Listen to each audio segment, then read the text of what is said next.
well. Now, Jacob Rees-Mogg said, for all those fighting Brexit cave dwellers... Like you, James. People... That's what he's calling you. Sorry, I thought you agreed with me now. Who told you that? I told you that.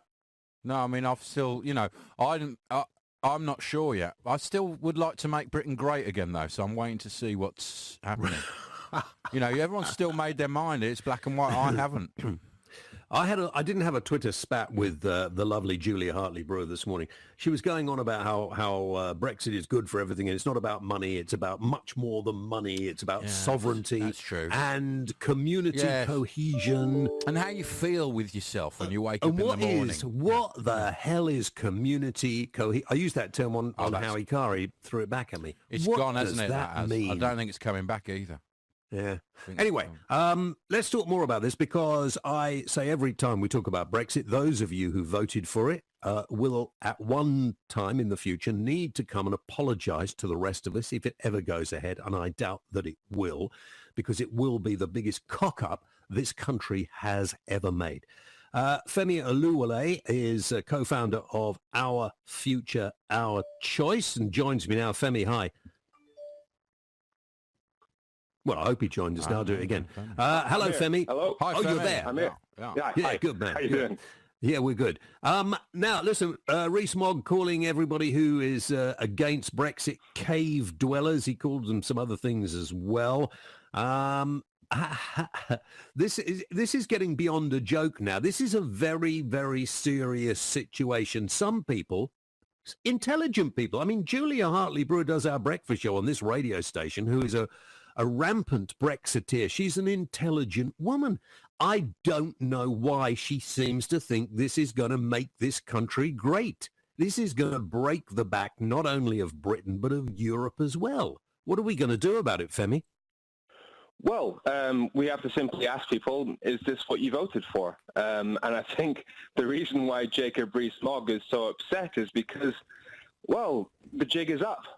We're realizing that all the things that we wanted, that Brexit voters wanted, aren't going to come true. They wanted a more sovereign country that was more prosperous and richer. What has just been agreed with David Davis and Michel Barnier, the chief negotiators for Brexit, that the UK will be following EU rules for the next 2 years after Brexit without any say in the rules, which means we get the economic benefits, but we have less sovereignty than we had as a member of the EU. That goes exactly against what Brexiters wanted. Now but only for a couple of years after, and then we get the sovereignty. Well, Theresa May said in her Mansion House speech that the UK will have to make a firm commitment to ensure we maintain the same high standards as the EU, which means that our regulations will stay substantially similar for the foreseeable future. And we know that if we do decide to go another way, that will cause harm to our market access, which means in practice, any parliament in the future will know that they have to follow EU rules in order to not create burdens for businesses that trade across borders, which means that we'll essentially be following the EU but without a say in it. It's just not what people voted for at all. Tell me this, Femi. I mean, you're a young guy. You're making your way in the world. You want to be a businessman. You are a businessman, aren't you? No, I studied law and then I went into politics because I wanted to do human rights stuff, and then Brexit happened, so I had to go do this instead. Okay, all right. So it's your country. You're going to be here a lot longer than me and Ash. Well, and a lot longer than you. So it might happen. I don't understand why politicians, Rees-Mogg's not that stupid, although having watched Boris Johnson's escapade in Parliament today, I'm wondering what he's on, but we're going to talk about that a little later. Why did a lot of these politicians vote for Brexit? Why are they so vehemently opposed to Europe? Well, it's not the majority of them. The majority of MPs in the Parliament believe that Brexit will be a disaster for the UK. However, there are those, like Jacob Rees-Mogg, who are putting their own personal ideologies over what they know would actually be financially beneficial to the people that voted for Brexit, the people that wanted things to get better, the people who have suffered for so long, been left behind, ignored, and had the worst of the system. Those people voted for things to get better. And what they've been sold is a pup. But But a people lot like of Jacob those Rees-Mogg people, don't care. a lot of those people who voted actually voted because they thought there were too many European people coming into this country, keeping the price of jobs down and taking jobs away from them. Now, I think the reality is completely different. But the Remain campaign didn't do very well, did they? They weren't very vocal and they weren't very exciting. Oh, you are absolutely right. That's the whole reason why I got pulled off the bench, because I realized that Cameron and the whole Remain camp was completely failing. If people are being told that EU migrants come here and steal our jobs, that they live off benefits, that they're a burden on the NHS, just read them EU law, which says that you can't come to another country without a job unless you have enough resources to not become a burden on either the social assistance system or their medical care, which means that it was a complete lie. It is the failures of the UK government to enforce EU restrictions on immigration that led to these issues, but the Remain camp failed to mention that. Maybe Cameron didn't know, or maybe he just didn't want to mention the fact that people's immigration concerns were down to his failures and Theresa May's failures as Home Secretary to actually enforce EU immigration restrictions. Yeah, I can't understand why, when other European countries did, we didn't. I have never been able to understand They miscalculated it, didn't they? They didn't think well, that many people would come. Well, they didn't miscalculate it. They didn't. No, they could have stopped all kinds of things going on here. It was as if our politicians are just bloody lazy, or maybe they can't read, some of them. Well, Labour did it as well. They brought in a lot of immigrants because they wanted politicians. They were all as bad. Yeah, but the Labour wanted, because they knew they'd vote Labour, a lot of them, and that's why a lot from all over the world, not just Europe, were brought in. Well, as for why the UK government, I've lived in Belgium, I live in Austria. Both of them are EU countries, and when I went there, within days of arriving, I was legally obliged to register with the state my how long I was going to be there, show a copy of my employment contract, prove that I wasn't going to be a burden.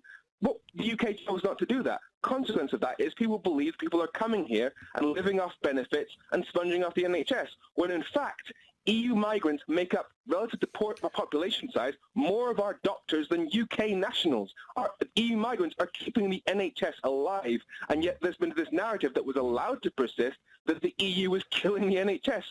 So even now, listen to me, Femi, apart from you and a couple of others, there aren't any exceptionally good, motivating speakers. And I'm supposed, well, I'm not impartial. I work on a commercial radio station, and I have an opposing view to our breakfast show presenter. So I suppose that's where the impartiality comes. But at the time of the referendum, I happened to be having a little rest with the BBC. And of course, people like me are not allowed to make any points at all. But it seems even now there are very few people speaking very passionately about the mess that this is going to get us in. Because there's a lot of feeling that we're stuck, that we're trapped by the vote that happened in 2016. So no matter how much they screw up with the negotiations, no matter how bad the deal is, that we have to just take it. But the fact is, this is our future. This is all of our futures. And it's not just something that we can reverse in 5 years. It's not like a general election. We have to stop this now if we want to stop this. We don't want to be hit by everything we can see going wrong with Brexit. We have to stop it now. So we have to actually realize that as the people that will be living with the consequences of this, we have every right to look at that deal and say, actually, no, you've screwed up. We don't want that at all. In the interests of democracy, people must be allowed to have their say when they know what the reality of Brexit is. In the excitement of the referendum, on both sides, nobody really knew what the outcome was likely to be. Now we're getting to know. Nobody during the referendum even spoke about the problems that would be caused on the borders in Ireland. You know, we need now for somebody sensible to say, hang on, we have the referendum. It was almost 50-50. And people were voting passionately, a lot of people for the wrong reasons. After the vote came, you got the idiots, the xenophobes going up to people with dark skins and telling them, well, you're going to have to leave the country soon because they're so flipping thick. Now, not every Brexiteer is thick, but there seem to be quite a large proportion of them. And I think it is now time for us all to wake up.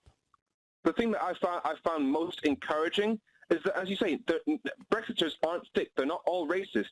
In fact, when I've been going to, we've been going around the country, and when I speak, especially in people in places like Hull, I'm speaking to really strong Brexiteers. I ask them, how do you think the negotiations are going? They say terribly. I ask them, do you think the people deserve a say on whether or not that deal is right for them? They say yes, because they're sensible. They can see that if this deal is going to work out as something that's going to hurt the country, the people should be able to stop it. There's this notion that if you stop Brexit, you're defying the will of the people. No, the will of the people cannot be thwarted or defied by a vote of the people. If the people decide that Brexit isn't right for them, then we should stop Brexit. That's the only logical thing to do. Pursuing a Brexit that doesn't make Brexiters happy or Remainers happy and calling that the will of the people is madness.